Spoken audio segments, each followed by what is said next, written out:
So you were saying before we came online, hey, on social media, it looks like everybody else is smashing it. Everybody else's deals come in on time, on budget, on plan, and it never goes wrong. That's not really how it works, is it? So It's just not reality, right? And I think we all know on a base level that social media isn't real, but somehow when we look at it, you do build this feeling that it is all that's how the world is. It's subconscious feeling.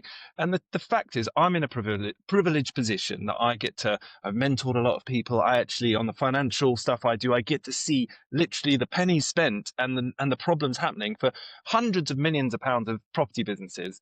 I'm such a privileged position to know that this thing of things going wrong and not working out to plan is so normal.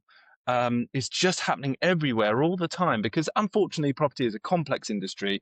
There's a lot going on, a lot of different facets you've got to deal with and lots that changes. Like, you set out to do a deal, you think you know what the bank's going to be happy with, you think you know what planning's going to be happy with or building control, but actually as it evolves, things come up, banks change their minds, interest rates shift, suddenly you find something in the building that it wasn't as expected. This is literally normal. And yes, the end result is that things might not go as well. And the problem is there's an element of shame with this.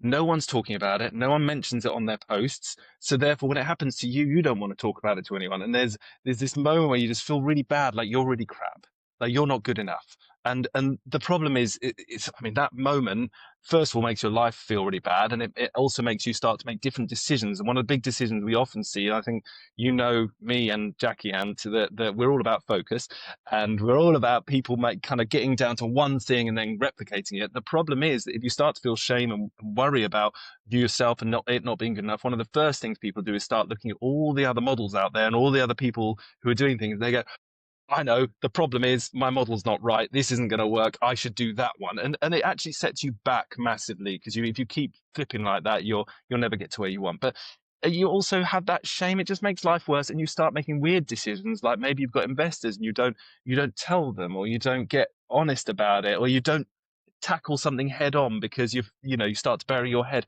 There's so many reactions us as humans can have that create a negative result. But if we didn't have that feeling of shame and it was all very open, honestly, everyone's life would be better. You'd be happier because you just know it's normal, and you take better action off the other side. okay, well, here we are to talk about it. To go, what's the phrase? Open kimono, isn't it? Bare all, and talk about when things don't go according to plan, and be honest about that. And I know you're going to talk through one of your projects which didn't quite go as you would have hoped it would have gone.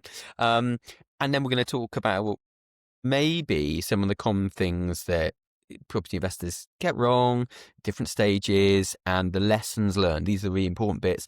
If you're listening to this, if you're watching this, if you're reading this, wherever you might be consuming this content, it's really important that you learn from the mistakes that we and others have made, so you don't go out and make the same ones yourself. You can go out and make a whole raft of new ones, maybe, but hopefully not. Experience is the best teacher, but it doesn't have to be yours. Learn from others' property journeys at ypn.plus.